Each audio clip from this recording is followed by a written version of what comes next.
तो hello students, आज हम पढ़ने वाले हैं ऑटोफिल के बारे में। ऑटोफिल आपको नाम से ही क्लियरली समझ में आ रहा होगा कि हमारा जो डेटा है वो ऑटोमेटिकली फिल हो जाएगा। ये आपका टाइम बचाने के लिए काफ़ी एक अच्छा टूल है और आप इसका अपने डेली लाइफ में काफ़ी यूज़ कर सकते हो जब भी आप एक्सेल पे काम करो। ठीक है, ये आपको मिलेगा होम टैब के अंदर सबसे आखिरी में। जब आप सबसे राइट हैंड साइड में देखोगे अपने होम टैब में, तो आपको यहाँ पे मिलेगा एक फिल का ऑप्शन, ये एक बॉक्स के अंदर डाउनवर्ड एरो, ये आपका फिल का ऑप्शन। इस पर क्लिक करने के बाद एक ड्रॉप डाउन ओपन होगा।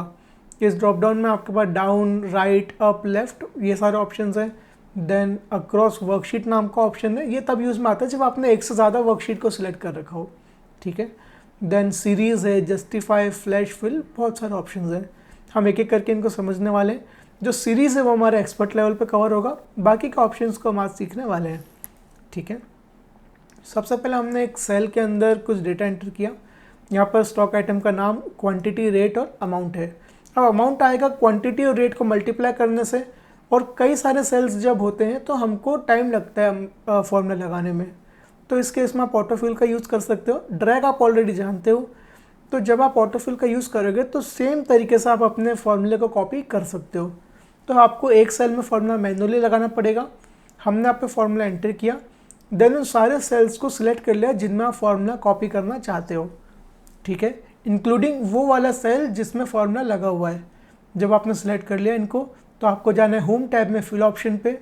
यहाँ पर आपको जिस भी डायरेक्शन में फिल करना है उसको सिलेक्ट करना है। यहाँ पे हमारा जो डायरेक्शन है वो डाउनवर्ड है, तो हमने डाउन पे क्लिक किया। जब आप क्लिक करोगे इस पर, तो देखिए जितने भी आपके सेल्स हैं उन सभी में आपका फॉर्मूला कॉपी हो गया है, और आपके जितने भी वैल्यूज़ हैं वो सारी अपने आप अपडेट हो गई हैं। यानी कि जो सेकंड आपका फॉर्मूला है उसमें स्टॉक आइटम 2 का डेटा है, जो आपका थर्ड रो है उसमें स्टॉक आइटम 3 का डेटा है। सेम 4 और 5 में आपका सही फॉर्मूला अप्लाई हो गए हैं। ठीक है, then justify data into a single cell. हो सकता है आपके 4 अलग अलग सेल्स का डेटा हो, आपको एक ही सेल में चाहिए, तो उसमें आपको कोई फॉर्मूला लगाने की या फिर मैनुअली एंटर करने की ज़रूरत नहीं है। आपको उन सभी सेल्स को सिलेक्ट करना है जिनमें आपको सेल्स को जस्टिफाई करना है। जस्टिफाई करना मतलब इन सभी सेल्स का डेटा एक सेल में लेके आना। ठीक है, तो आपको उन सभी को सिलेक्ट करना है। देन आपको जस्टिफाई डेटा के लिए फिल ऑप्शन में जाके जस्टिफाई पे क्लिक करना है। जब आप इस पर क्लिक करेंगे तो देखिए इस प्रकार से आपका डेटा एक सिंगल सेल में आ गया है। नेक्स्ट ऑप्शन है हमारे पास फ्लैश फिल का। फ्लैश फिल आपका बहुत ही अच्छा ऑप्शन है। इसमें आपको कोई फॉर्मूला लगाने की ज़रूरत नहीं है, ना ही आपको कोई कैलकुलेशन करनी है। आपका जो भी डेटा है आपको एक्सेल को सिर्फ एक एग्जांपल देना है। जैसे यहाँ पे आपको सामने दिख रहा है हमारे पास कुछ फर्स्ट नेम्स है, कुछ लास्ट नेम है। फुल नेम में हमने क्या करा, first name space last name. ये इतना काफ़ी एक्सेल के लिए, एक्सेल समझ जाएगा क्या पैटर्न है। तो आपको बाकी के नाम भी इसी तरह फिल करने हैं। अब या तो आप एक पूरा टेक्स्ट का फॉर्मूला लगाओ, कॉन्कैटिनेट करो या टेक्स्ट ज्वाइन करो, या फिर एक एग्जांपल दे दो एक्सेल को। देन उन सभी सेल्स को सिलेक्ट कर लीजिए जिनमें आपको ये नाम फिल करना है। सिलेक्ट कर लिया इंक्लूडिंग वो वाला सेल जिसमें एक एग्जांपल है।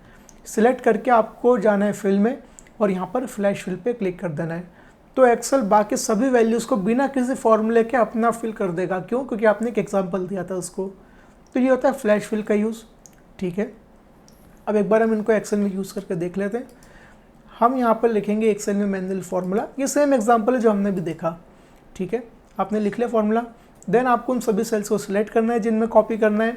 फिल में जाके डाउन पे क्लिक कर देंगे, तो देखिए उन सभी सेल्स में आपको फार्मूला कॉपी हो गया है। अब डाउन के अलावा भी दूसरी डायरेक्शन में कर सकते हैं आप। हम एक काम करते हैं, हम सबसे पहले जो ऊपर के 4 सेल्स हैं उनमें से अपने डेटा को रिमूव कर देते हैं। देन आप इन सेल्स को सिलेक्ट कीजिए। अब इस पर डायरेक्शन अपवर्ड होगी, तो अप पे जब आप क्लिक करेंगे तो आपका डेटा ऊपर कॉपी हो जाएगा। अब हम जस्टिफाई ऑप्शन को समझते हैं। ठीक है, हमको इन चारों सेल्स का डेटा एक सेल में चाहिए, तो आप सबसे पहले इनको सिलेक्ट कर लेंगे। देन फिल में जाकर जस्टिफाई पे आपको क्लिक करना है। जब आप इस पर क्लिक करेंगे तो देखिए इन चारों सेल्स का डेटा एक सेल में आ गया है। उसके अलावा नीचे हमारे पास एक दूसरा डेटा है जिनमें फर्स्ट नेम, लास्ट नेम और फुल नेम लिखा हुआ है। इसमें हम यूज़ करेंगे फ्लैश फिल का ऑप्शन। फ्लैश फिल में हमने देखा था हमको एक्सेल को एक एग्जांपल देना है, तो हमने यहाँ पे फर्स्ट और फुल और लास्ट नेम को मिक्स करके एक एग्जांपल दे दिया कि हमें पहले फर्स्ट नेम चाहिए, देन स्पेस और फिर लास्ट नेम। अब इस एग्जांपल के बेसिस पे हमको बाकी वैल्यूज़ फिल करनी है, तो फिल में जाके फ्लैश फिल पे क्लिक कर देंगे। तो देखिए आपके बाकी सारे सेल्स में ऑटोफिल डेटा हो गया है। तो इसी प्रकार से आप ऑटोफिल के ऑप्शंस का यूज़ कर सकते हैं। इससे आपके काम की एफिशिएंसी बढ़ेगी और आपको कम टाइम लगेगा। ठीक है, थैंक यू सो मच।